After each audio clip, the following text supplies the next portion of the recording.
All right, so there's a deadline coming up that you need to know about that I'm about to talk about. ISO 222. You may have heard it. You need to understand what is actually happening. I'm Camilla Stevenson, and around here we talk wealth. We are going to get into the deadline, November 14th this year. This is a deadline where the messages that move money across borders are going to be forced to speak a new language or they're going to get rejected. Now, you may not know what that means, but I'm going to tell you what that means. And it's important for you and the digital assets that you hold. Now, go ahead and like the video, subscribe if you have not already. And I want to say this is not financial advice. Everything I share is for educational and entertainment purposes only. Here's what's happening. Let me help you to understand it because I think all of this is a learning journey and we just need to know what's going on. And there's just something new every day. There's something fresh every day that's happening. And you barely can keep up. It's so much stuff happening. But here is what I want to share with you today. And I want to keep it very plain.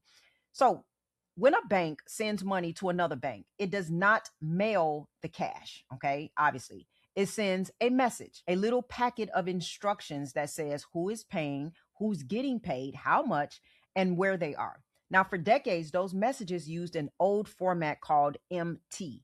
And the easiest way to picture an MT message is to picture a telegram or a sticky note, a cramped little blob of text where the address and the names are all crammed together in one little line with no labels telling you which part is the city, which part is the country, which part is the name.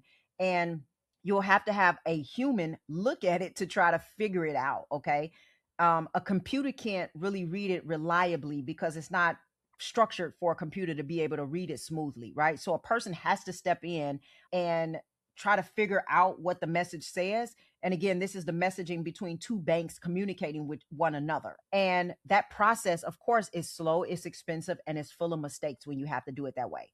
ISO 222 is the fix. And let me define it cleanly for you because it just sounds like a bunch of numbers to some people. Some people may have heard it. Let me know in the comments if you've heard of ISO 222 and if you hold some of the coins that are ISO 222 compliant. Let me know in the chats. But ISO 222 is a global data standard, a shared rule book for how a money message gets written. So it is built in a format called XML. And all that means is the information comes in labeled fields instead of one cramped blob. Okay. So instead, you get a clean form. You have a box that says name, a box that says street, a box that says town, a box that says country. Every piece of information has its own labeled slot. So that is what people mean by structured data. These are labeled fields that a machine can easily read instead of a blob text that has to be managed by a person to see what it all means. So just think of that as the whole metaphor. And I want you to understand that the rest of the way as I continue on.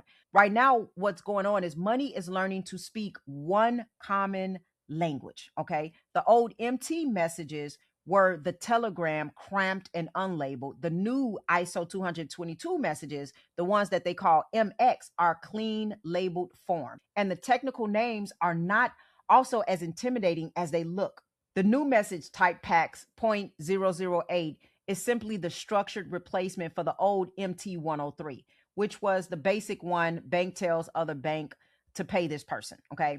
Same instruction. One is a sticky note, a blob, and one is a clean form. Now, here is why November 14th is a hard wall and not a suggestion. Okay. As part of SWIFT's release on that date, every cross border payment message has to carry an address that is either fully structured or hybrid, meaning the key pieces are in their proper labeled boxes. The old fully unstructured option, the run on blob that we talked about, gets decommissioned. Okay, so it's going to get turned off. If your message still shows up with an unstructured address, it gets rejected. And the minimum you have to provide becomes simple but firm: town, name, and country in their own fields every single time.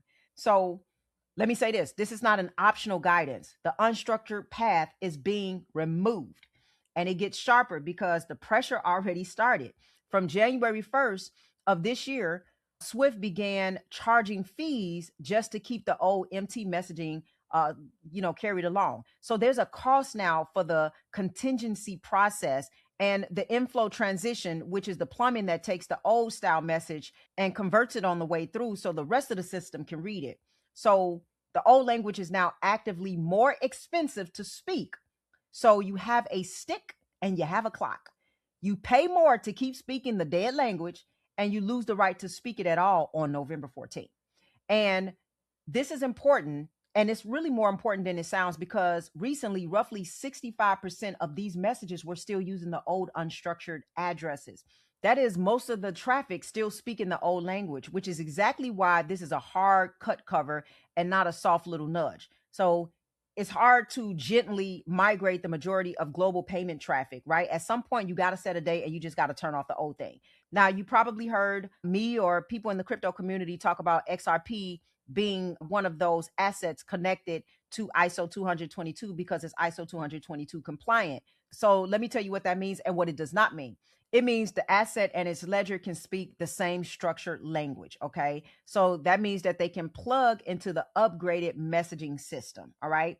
That is very, very useful. But let me also just clarify, this is the messaging and data standard layer. Okay. It is how the instructions are written. It is not the switch that hands settlement over to any one coin. And being compliant is not a guarantee of a price catalyst. Okay. But it is telling you a story. Okay. And this is always going to be an infrastructure story, because it is an advantage to have certain digital assets that are already ISO 222 compliant. All right. Hey, investor, Camila here. Quick heads up for all you smart investors watching this. If you're serious about investing in a digital asset portfolio that brings you financial freedom, and you like how I've been breaking down crypto, but want more than just my YouTube content, I'm putting together something really cool. On July 22nd, I'll be running a free online event called the Wealth Architecture Masterclass, where you'll learn the exact roadmap I provide my high-end clients with to structure their accounts and entities so their wealth is protected, and tax plays to stop handing most of your gains to the IRS. I've never done a free live masterclass like this before, and it's completely free, but we might have to limit spots to keep the quality high and give everyone proper attention during the Q&A. So if you want in, just click the link below this video, grab your spot while you can, and now back to the video.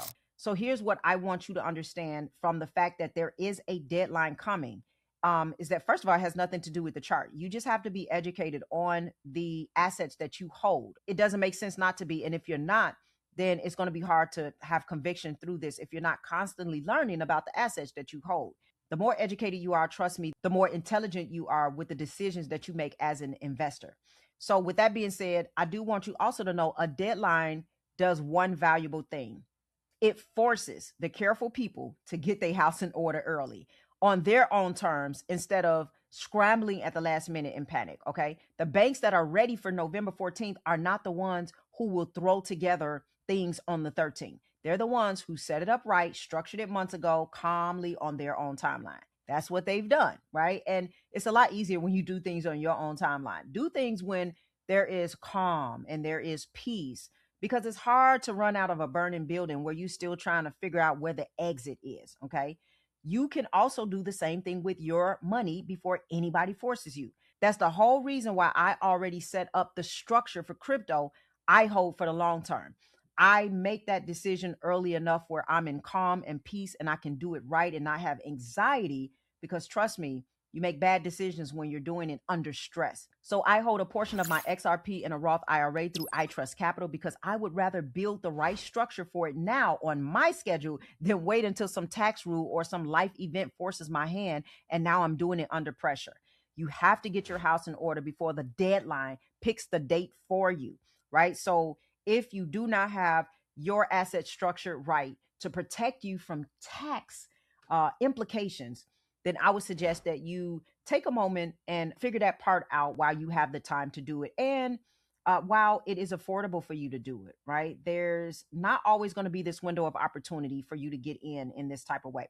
So the link to that is in the description. They have a $100 funding bonus when you fund the account. It is never too late to get your house in order. Trust me. You'll thank yourself later. And the things that you're doing now, you should be doing it for your future self, not for your today's self. Your today's self wants to be impatient and want everything to happen right now. But trust me, your future self is saying, hey, you better get things in order. All right. So I encourage you to do that. And if you do want more hands-on guidance about your portfolio, your tax strategy, what you should be invested in, maybe what you shouldn't be invested in, and how to make it all make sense for you and your family, to align with your future and where you want to go, then that is what my clarity calls are there for. There are limited seats available for that, but the link is in the description if you are interested. And I want you to let me know before you go, what is your greatest tax strategy for your digital assets? I would love to hear how you're thinking about things. Maybe you might share something that a lot of people need to consider. Maybe it is a Roth IRA. Maybe it is a borrowing strategy. Maybe it is the type of businesses or real estate that you might acquire to have tax write offs. I just want to hear from you. I do read the comments. We all read the comments and we learn from them as well. So drop that in the comments for me. And listen, never stop figuring out tax strategies, because that's the one thing, when you become wealthy, that's going to eat away your wealth. And I don't want that for you, and I don't want that for your family. All right. Until next time, go ahead and like the video, subscribe if you have not already, hype it if you're feeling extra special. And as always, I want you to stay wise, stay wealthy, and I'll see you in the next video.